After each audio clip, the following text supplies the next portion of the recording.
Good morning. Thank you, Jeffrey. You all look like beautiful beings of this earth.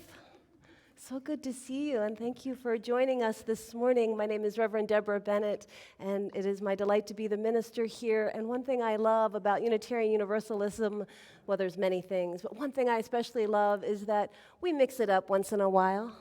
So for those of you that are new, a special welcome to you. This is not how we normally set up our worship services, but today we have a special treat. You are all invited to participate, and I'm glad you are here for our Council of All Beings. This week and next week, we are going to spend some time paying a special attention to our earth and to all beings on our earth, and that is what this ritual service is about today. So welcome to you. Those of you joining us online, everybody, you can wave. You can actually see people instead of just their back of their heads. We are so glad you are with us as well and hope that you are able to participate with us in this service. Let me see my notes. I think we're going to go ahead and get started. The service is a little bit different today. There will not be a children's story, so anybody that has young children are welcome to stay throughout the whole service. And if at any time you feel that they need or may want to go to playtime, they can just help themselves to the playroom. Sarah will either be in the back of the room or right outside the hallway, or you're welcome to take your kids there too. Adults, you're welcome to. If you need a break, you just go on over there and play with those trains. It is okay. Jeffrey, would you do the honor of lighting our chalice for us this morning? As Jeffrey lights our chalice, I'm going to also ask him this morning, as I read the chalice lighting words, to light the second bowl. You'll notice on our ritual table we have a large bowl with many candles, and these candles represent all the beings of our earth and all the elements of our earth. And the chalice lighting this morning comes from someone who was, I think, the first and maybe the only minister to be both a Unitarian minister and then a Universalist minister. His name was Thomas Starr King. So these are his words from a sermon in 1863. The sermon was entitled Lessons from the Sahara Nevada. I believe that if on every Sunday morning before going to church, we could be lifted to a mountain peak and see a horizon line of 600 miles unfolding the copious splendor of the light on such a varied expanse. Or if we could look upon a square mile of flowers representing all the species with which the creative spirit embroiders a zone. Or if we could be made to realize the distance of the earth from the sun, the light of which travels every morning 12 million miles a minute to feed us and bless us, and which the force of gravity pervades without intermission to hold our globe calmly on its orb and on its power. If we could fairly perceive through our outward senses one or two features of the constant order and glory of nature, then our materialistic dullness would be broken, and surprise and joy would be awakened. So may these lights this morning break our materialistic dullness and awaken us to joy. Jeffrey, you did a great job there. And as Jeffrey finished lighting our candle, I'm going to invite you all to turn and greet each other this morning for this special service. Those of you online, feel free to unmute and say hello. Those here in the sanctuary, feel free to move around and say hello, especially greeting those you may not know. And feel free to offer our congregational affirmation, we need not think Hello. alike to Good love morning. alike. Please.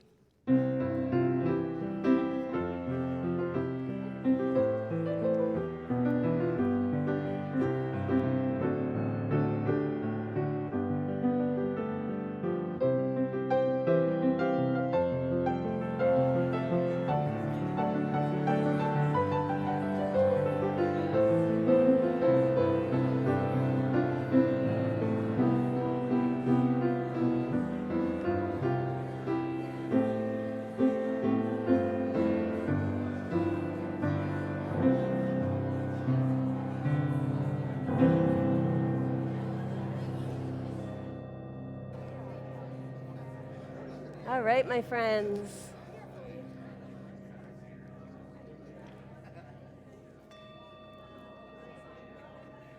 One day I promise we will have a service where I will give you 15 minutes to greet each other. Today is not that day. Oh, thank you. Awesome. Hey, why are you sitting? It is time to rise in body or spirit. Let us rise once again. And gray hymnals if you would like, or right up there are the chords. Let's raise our voices together. This is a beautiful hymn, All Creatures of Earth and Sky.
Those longer hymns with many verses, but how could you pick a verse to keep out, right? It's so important to put them.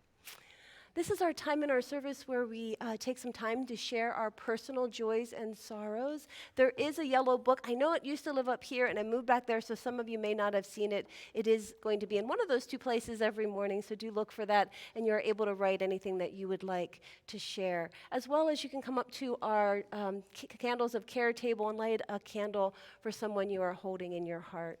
We always begin by lighting the 3 large candles because we know there's so much collective pain, sorrow, concern, and joy that we hold. So these are for holding all of our collective sorrows, joys, and concerns. I especially want to name the sorrows of those that continue to fight in a war where so much devastation is happening in Ukraine and for the Ukrainian and Russian people as well. And I know many of you probably have something you're holding deep into your hearts of pains that are happening or a personal pain that you might be holding. So this morning I'm going to just invite us to take a moment, take a couple breaths together.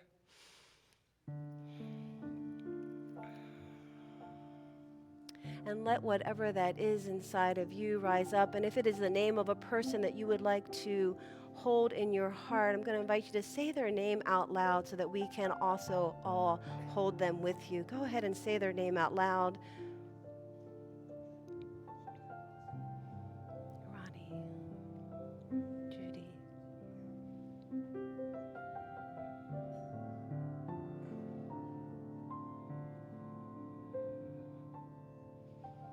and allow that to settle in your heart, hearing the names and knowing that there are many names left unspoken. You can hold them in your heart and know that this community of care holds them with you. And each morning, each Sunday morning, we offer all beings the prayer, a Buddhist prayer of loving kindness. It's often referred to as the metta prayer or the prayer of loving kindness. It's in your order of service, or you could just repeat the words after me. May we all be filled with loving kindness. May we all be free from harm and suffering. May we all be well in body, heart, and mind. And may we all be at peace. Blessed be, and thank you. So we are going to begin our ritual, our council of all beings. And so a reminder to the families with children that we're not doing a story. They are welcome to stay or can make their way to childcare or playtime whenever they would like. The wonderful indigenous elder and Western-trained botanist Robin Wall Kimmerer said that one of her watershed moments in life came when she realized that in her career as a scientist, she was, and I quote, teaching the names and ignoring the songs of the plants.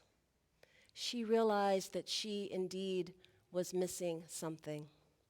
So today we're going to share in an opportunity to listen more deeply to the songs of the plants and the rocks and the animals and the water and the air, all beings and all elements of our world.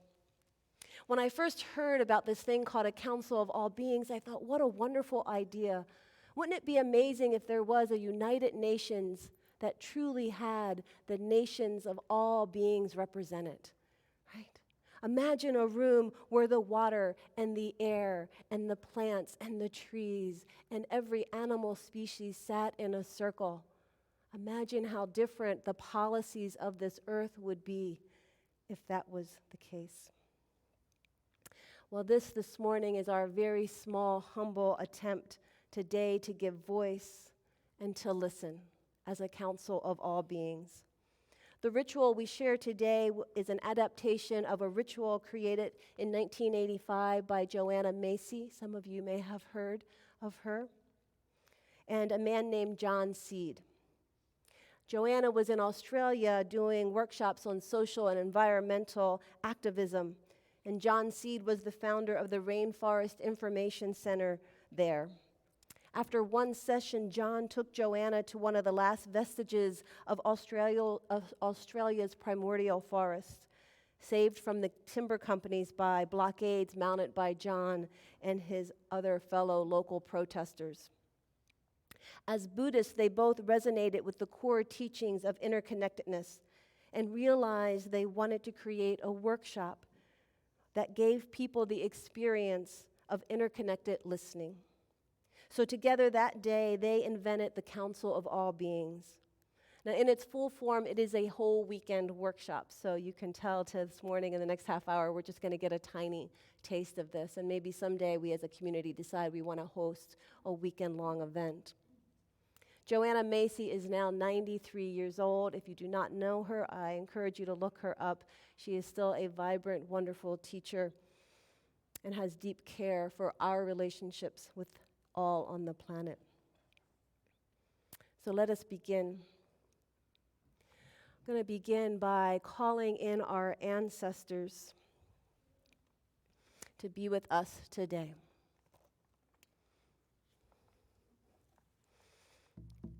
If you'd like to close your eyes, feel free to close your eyes for a moment so that you can visualize the ancestors with whom you feel a connection. And we invite those ancestors of each and every being here with us, each and every being online, and each and every being on the planet, as they feel welcome to be with us in this ritual so that we may hear their wisdom. And we also invite into this ritual today those who we will be their ancestors someday. Someday others will look back upon us as their ancestors. What will they say of us? And will they call us in and invite our wisdom? And if so, what will that be? So together here in our own presence, we invite our ancestors and our descendants to join us in this ritual. Now, on our table, we have several bowls. The large bowl is representative of the earth and all of its creatures, each light representing a different species. Obviously, it is a representation. We also have a bowl of water, and the third bowl here appears to be empty, but it contains that precious element of air. These are the gifts we have inherited at our birth, the gift of companionship from other creatures, of earth, of fire, of water, and of air, but we have not been good companions to all of these. Human activity has caused the permanent loss of so much on this planet. Joanne Macy felt that it was imperative that before we begin the council that we take time to grieve. She says that without that time of grieving, it is not a true counsel because we must first acknowledge what is lost. So here in this part of our ritual, we too will acknowledge what is lost. Jeff, not yet. Human activity has caused the permanent loss of so much on the planet through pollution, hunting, and habitat destruction. Humans have been the cause of the extinction of many animals. And I'm going to invite us to watch this short video.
Animals are gone forever.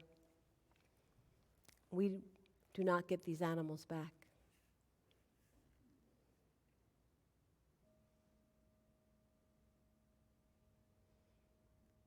It is estimated that 571 plant species have gone extinct in the past 200 years.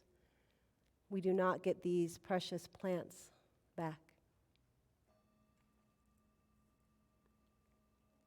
60 insect species have gone extinct, and more than 40% of insect species are declining. A third are currently endangered. We do not get these back. Deforestation is like a cancer to the very lungs of the planet. The earth has lost more than 1 billion acres of forest between 1960 and 2019. We do not get this back. The earth has lost half of its coral reefs. We may not get them back. Soil erosion, glacier loss, polluted drinking water, and poor air quality are causing illness and death in all creatures. We may not get it back. Humanity has wiped out the populations of 60% of mammals, birds, fish, and reptiles since 1970, leading to the world's foremost experts to warn that the annihilation of wildlife is now an emergency that threatens civilization. We do not get these animals back. I'm going to invite you to just view our table. Jeffrey, we're leaving some things still lit. Thank you. But too much has gone lost. So I'm going to invite you to take a moment and look at the table. The so many lights that have already been lost. There is so much to grieve. The pictures that we saw, the animals that will not return, the deforestation, the oceans, the pollution. Unless we take a moment to feel the effects of that, I fear that we will not change. So I'm going to invite you now, if you feel so moved that you are grieving something, a loss, feel free to stand up or just speak from your chair to speak what it is that you grieve in the loss.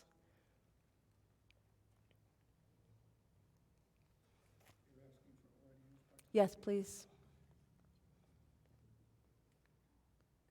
I would like you to pretend that you can see that I'm in a wolf costume, or if you prefer, that I'm a wolf in a human costume. And we've been known to do that, of course, for the sheep. I brought with me my nephew. I'm a wolf from the Chernobyl wolf pack, and that is an area of 1,000 square miles that has been made completely off limits to any human beings because of the radiation hazard. And over the past 10 decades, the wildlife has returned. We have deer, muskrats, rabbits, moles, porcupines, and yes, even us wolves. And the interesting thing is, what do we see here? Apparently human beings are more dangerous to the wildlife and their ecosystem than high levels of radiation are. Thank you, Wolf. We will be having a moment later in our service where all beings will have the opportunity to speak. So thank you for that, Wolf. And also right now, speaking to the humans among us, I'd love to hear, what are you grieving? Please give some voice. Who is missing the coral reefs? Speak up, please. The Amazon. The Amazon. What else? The water. The cleanliness of the water. What else grieves you when you see? Rich? Flying insects are declining. The bees are declining. What else? There used to be coral reefs in Cancun, but they're very scarce now. Coral reefs that are scarce now. What else? Peggy? In the last 3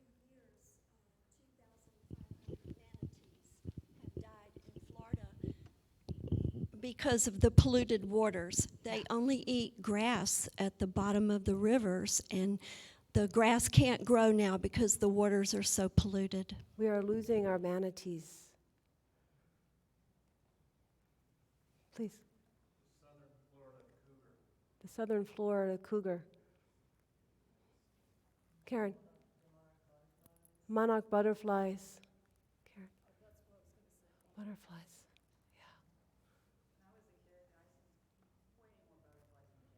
Way more butterflies in general. So many more butterflies. Yes, over here. And then we'll come over here.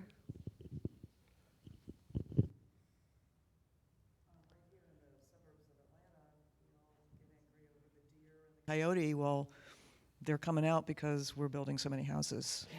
And we're taking away their sacred land. The loss of habitat. Jonathan, we'll come back to you, but let's go to 18,000 dairy cows died in an explosion and fire in Texas just the other day. And they were crammed into a milking lot, and 18,000 is just an unbelievable number. wow, thank you for sharing that. Jeff. The forest to the Amazon, The and Amazon other forest. places. Let's go back. Jonathan had his hand up, and I think.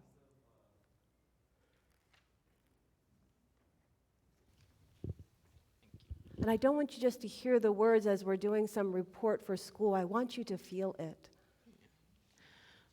As of 2020, the pangolin in Asia is the most trafficked animal in the world because people use their scales Trafficked animals. for like medical purposes or for meat or whatnot. It's sad. So we're going to go one or two more, and then we're going to take a moment. I'm just grieving the lack of compassion that humanity seems to have of all of these things being lost. The loss. So there's so much more, and I'm going to invite you to take a moment in silence. If closing your eyes is the way you like to do that, please do. Just take a moment, and I really invite you to feel. Some of the candles on our table are out. They're not going to be relit. Feel the loss, the grief, the anger at the loss. Take a moment.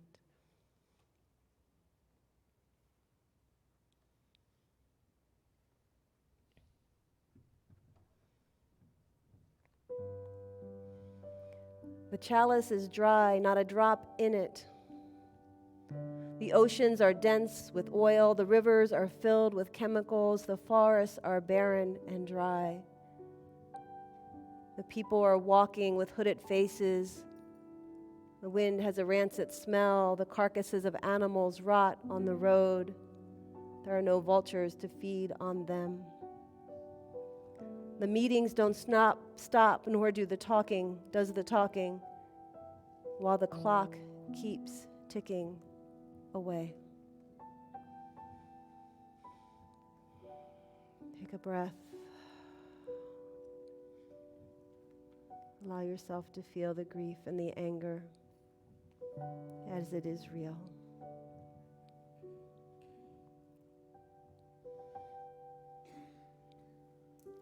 And I invite you in your own homes, in whatever way you want to create an altar, to keep this in your mind, not to be afraid to grieve, because hopefully grief is what spurs us into action. And Joanna Macy felt like it was always important to start these rituals with grief, but then she said there's a great turning. And she's been talking about the turning for decades. And it is the turning where we make a shift from thinking we know the wisdom of all things and can decide, and we begin, like Robin did, to know that we need to listen to the song, to listen to the words of other beings, and that's what this ritual is all about. I'm going to invite you now to go on a drum journey. You may or may not have done this before. It's a meditation, it's a visualization. So I'll invite you to close your eyes. I'll play the drum, and I will lead you on a visualization. and we'll see what happens. I'm hoping all of you got a little piece of paper. If you did not and you would like one, you can also write on your order of service, but if you need a paper or pencil, at the end of the visualization, I'll invite you to write something down. But if you need one before we get started, you want to just raise your hand, and maybe Mona or somebody can bring you something. Carol needs something up here, and Mona, if you want, Carol up here needs something. Awesome. So get comfortable in whatever way feels right for you. And I do invite you to close your eyes or have very soft eyes, and we could have some lowered lights in our sanctuary as we go on this journey together.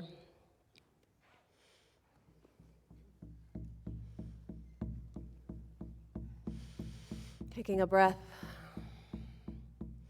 I want you to imagine yourself in your home and walking or moving out the door of your home and going down the street.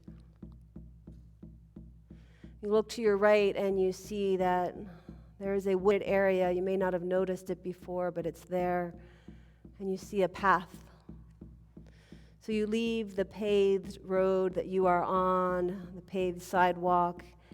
You take off your shoes, put your feet in the dirt, and begin to walk down the path.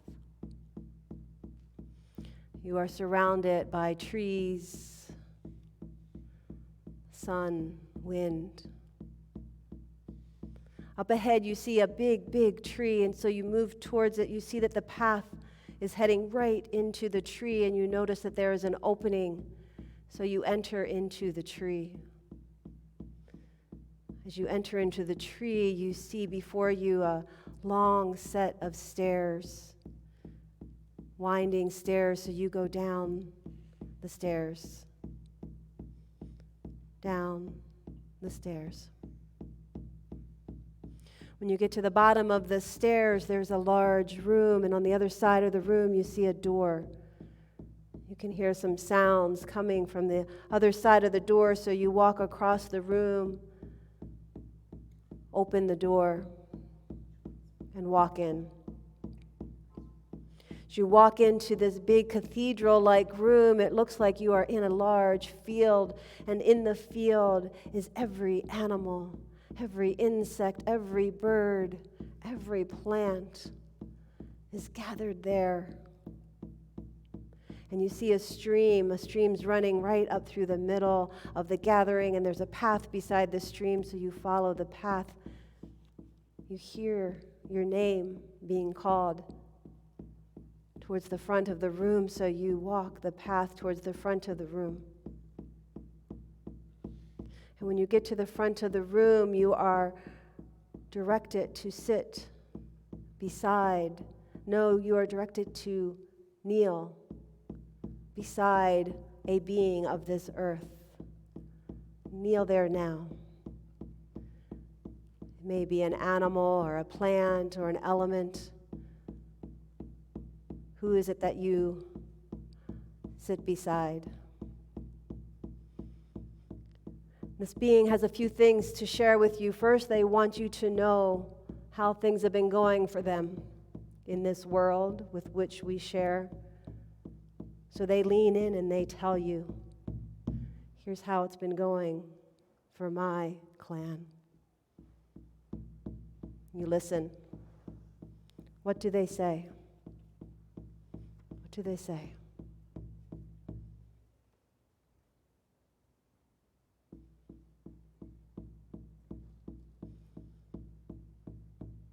You hear this one. You look up. You see them. And then they say, I have some wisdom I'd like to give you. I would like you to take my spirit back to your people. And I'd like you to tell them this. Here's what I'd like you to tell them. And you listen. What is it that this being is telling you?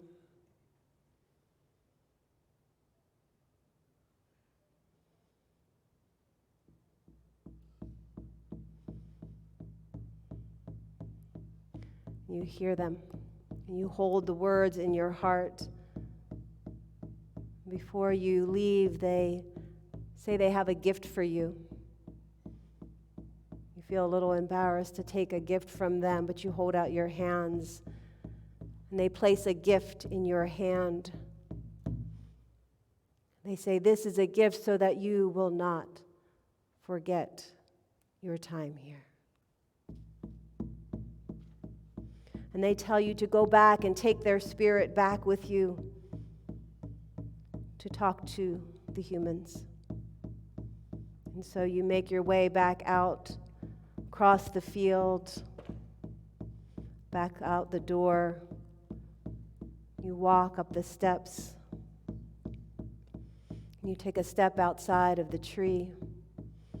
Before you go down the path back to your home, you sit down because you want to write down what it is you've been told so that you will not forget. I'm going to invite you to do that now, to write down on your, anything you can find to write on. If you need something, raise your hand. What is the wisdom that you are asked to bring to the council you will participate in? What is the hardship they've shared with you that they wanted you to know about? What is the gift they gave you? But mainly, what is the wisdom that they are asking you to share? Take a moment to write that down.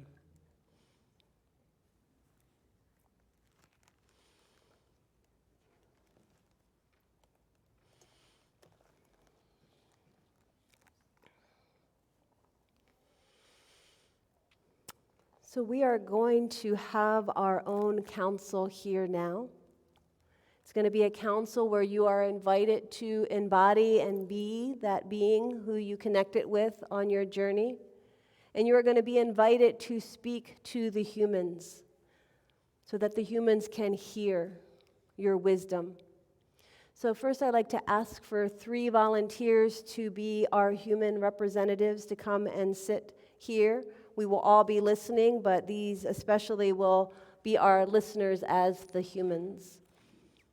So if 3 people could just come forward and sit, please. I did not ask anybody ahead of time, so if you feel so drawn, please do.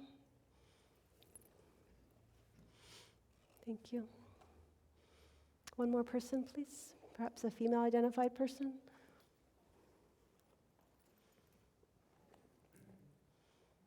Anybody want to be a human? Thank you, James. All right, humans, welcome to our Council of All Beings. We have decided to gather a representation from all creatures and all beings of the earth. They have some things they would like you to know. We ask that you listen to them humbly without responding, but just listen to their words. So I now invite you, Council. You are the Council of All Beings. What words have you received from them? What would you like the humans to know and understand? Please come forward. And if you would, if we can, if you know that you want to speak, maybe come here and let's make a line so that we can have as many speakers as possible. And I know in all these things, everyone's kind of shy to get started, but then it's going to happen, so you know you're going to want to share, so just go ahead and make a line and come on up. Who would like to go first as our council? Thank you. You can tell us who you are or who you speak for, and just please come up to this mic so we can all hear you.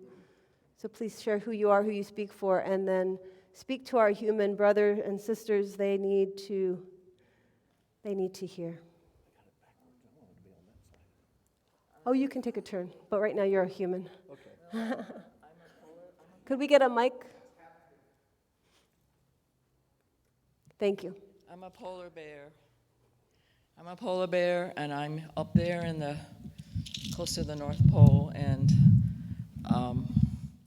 the ice is melting all around me, and I can't go and catch my food because I have no ice to stand on, and everything's water around me. I have to swim across all this expanse, and I get really tired, and I'm losing weight, and I might not be here very much longer. And what I want to tell you is that You see me this pitiful look. I look terrible. I'm matted and I'm thin, and I not should look like this. And I can't. My children can't survive. I can't feed them because everything's melting because of the climate that you humans are causing, and you don't understand that by killing me, you're basically killing yourselves, because you're part of nature. You are part of us. And if you kill nature, you're killing yourself. It's the same as if you're putting a bullet through your head. So that's my message. Thank you, Polar Bear. Thank you.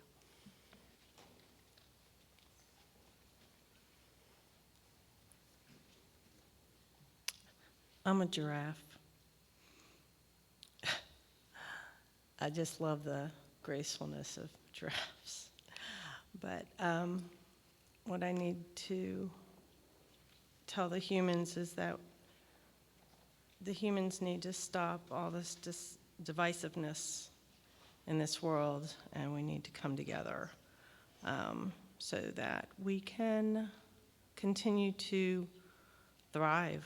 And we can't thrive if we're killing not only animals, but we're killing ourselves by polluting the water and the air and the ground. So I think if we could come together, we could put our brains together and our hearts together and figure out some things to help us to thrive. Thank you, Giraffe.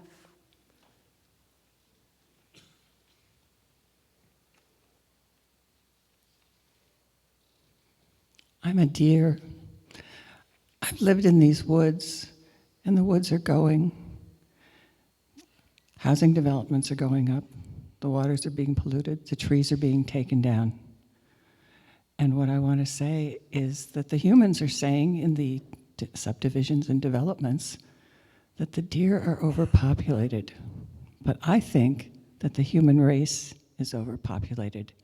And I think that as you destroy me and my habitat, you need us, and you're harming yourselves as well as us. Thank you, dear.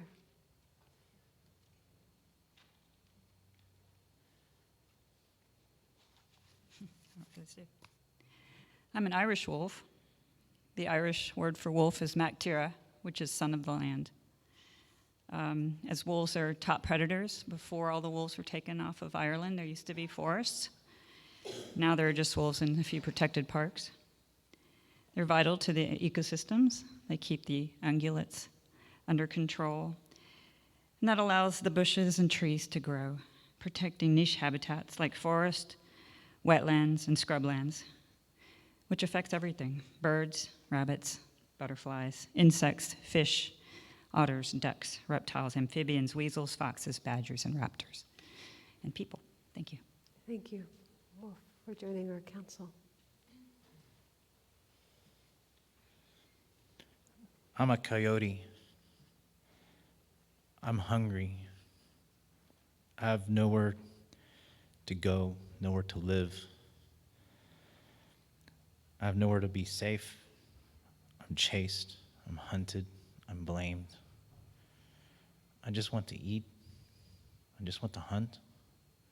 I just want to hunt a deer. I have to come down from the hills. And then you blame me for being in your neighborhoods, for chasing the rabbits in your yard. But I have nowhere else to go because you've taken it from me. Thank you, Coyote.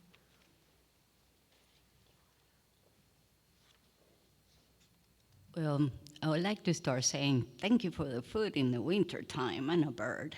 So, of course, the reason why you're giving me some food is because I can find my own. So, but I still appreciate the food. The one thing I want to request is that you make some windows in which I won't crash, because I can't see them.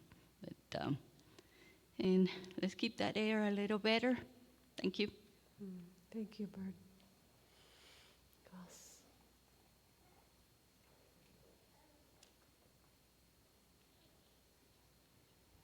So this is Henny, and Henny had a lot to say about how Henny and all of Henny's friends, family are being treated. I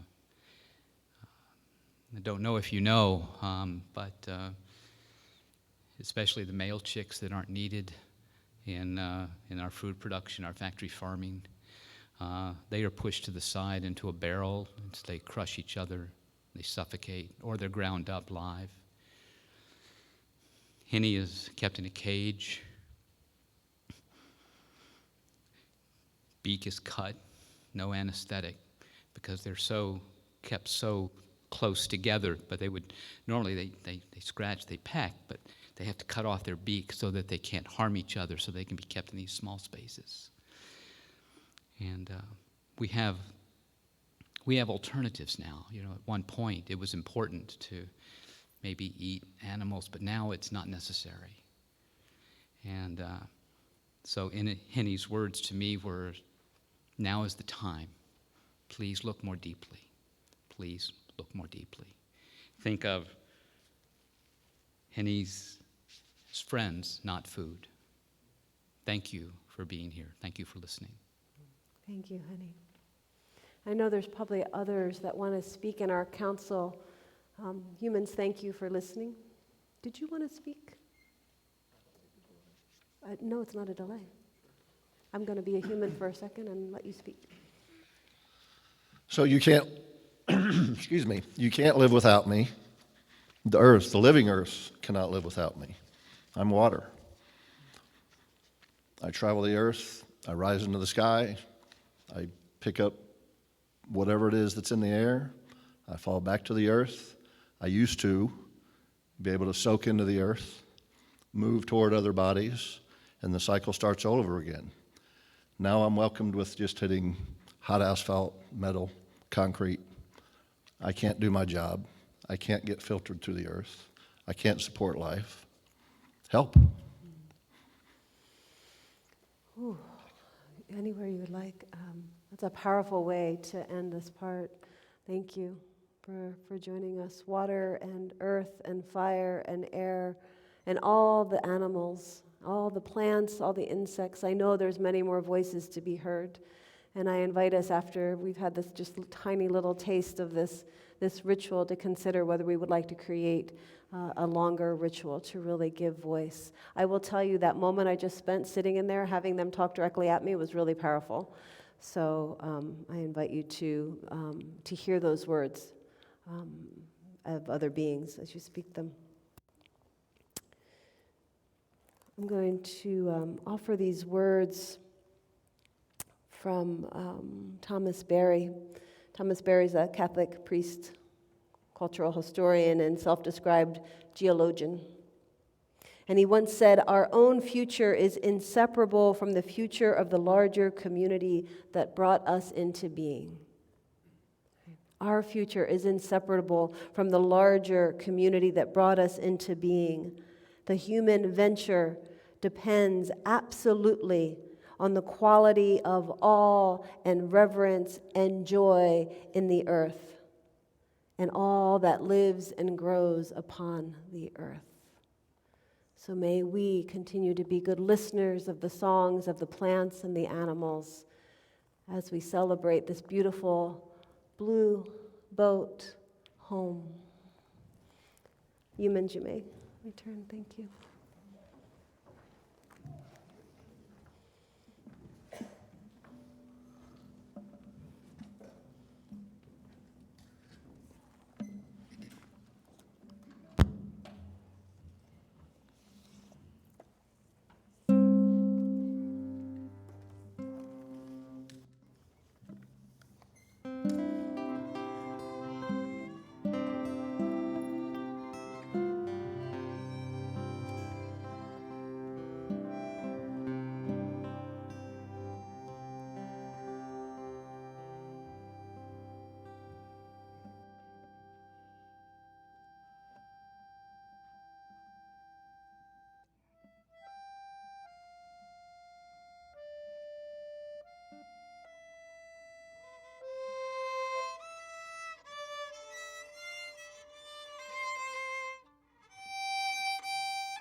Thank you, Emerson musicians. That was beautiful.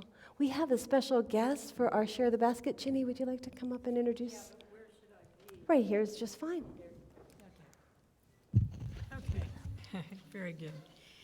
I'm glad to introduce today Juliet Cohen, the Executive Director of the Chattahoochee Riverkeeper Organization. If you go a little bit closer to the mic, please. Okay. There you go. She earned degrees in environmental science, political science, and law. And in 2008, she joined Chattahoochee Riverkeeper as general counsel and became their executive director in 2015. She also worked at a lot of environmental groups before that. She was named as one of Atlanta's magazine's 500 most powerful leaders in 2021, 2020, 21, and 22. And she serves as legislative chair for the Georgia Water Coalition. Juliet? Thank you. Thank you for Good morning. Good morning. Thank you so much for having me join your service this morning. Was asked to share just 2 or 3 minutes of information about our organization. Chattahoochee Riverkeeper is an independent nonprofit organization, and our mission is to make sure that there is enough clean water in the Chattahoochee River now and for future generations. Some of you may know that the Chattahoochee River is the primary drinking water source for about 70% of Metro Atlanta and serves a little over 5 million people. Our organization, while we're an independent nonprofit, we are part of a worldwide alliance called the Waterkeeper Alliance. So if you have friends and family all over the planet, you can invite them to look up Waterkeeper Alliance, and there very well may be a group like Riverkeeper in their backyard. And we do a lot of different programs. We've been around 29 years now, so we have a lot of expertise on staff. We do everything from water quality testing, where we're looking at anything from sewage contamination to industrial pollutants to nutrient levels in streams, various lakes along the basin and the river itself. We have a youth and civic environmental education program called our Floating Classroom. That's something that your congregation can take advantage of. We have a partnership with Georgia Interfaith Power and Light, where we bring congregations on board our boats, either on Lake Lanier or on West Point Lake. It's a really fun, hands-on activity where you get to test water quality, view wildlife, learn about the watershed, and you can even hold your own service on board the boat. We've been running that program now for about 22 years, and more than 80,000 students and teachers have participated in that program. It's really fun. We do a lot of other things. Ginny mentioned that I work with the Georgia Water Coalition. That means that I do work before the General Assembly and various local, state, and federal agencies. We weigh in when there are regulatory matters like permits and rulemakings that are ongoing.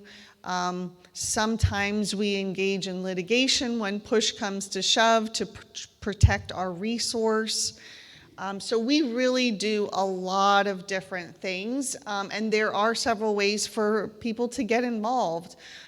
We host a campaign called Trash Free Chattahoochee, and that is our effort to rid the watershed of litter, tires, and littered recyclables. Every year we're hosting between 40 and 50 cleanup events, so almost every week we're hosting a cleanup event somewhere in the watershed, and that's another thing that your congregation can get involved in. We do them for the general public, we organize them for congregations, and it's a really satisfying way to have an immediate impact on your community.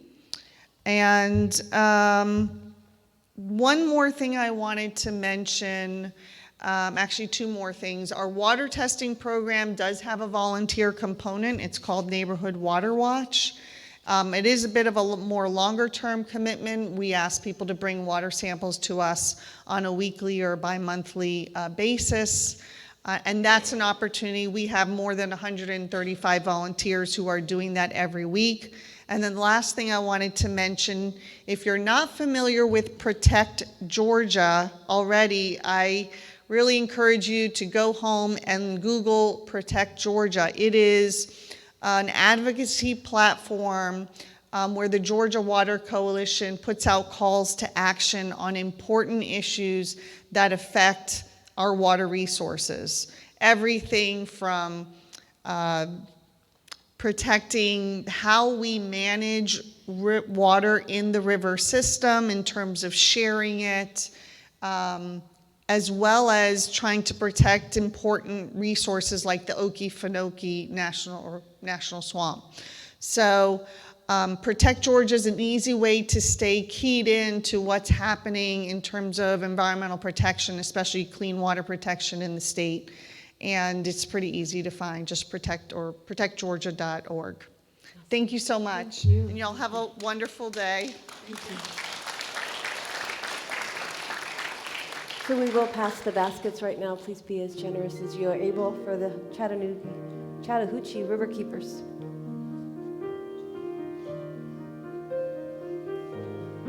As the baskets are passed, I'm going to go ahead just to keep us on time and wrap up our service this morning. You can keep on playing. So thank you for coming. Thank you for participating in this small little sample of what is a really profound ritual, and I invite you to continue to listen deeply to the earth and all of its beings. Next week, we do have a special guest, and I don't know their name. Karen Anderson Cordova, can you? Jairo Garcia? Dr. Jairo Garcia, who will be from the Climate Reality Project. He will be our guest speaker for our service, so please join us as we continue to celebrate Earth Day and All Beings Day. Is there anything else I'm supposed to say at the end of things?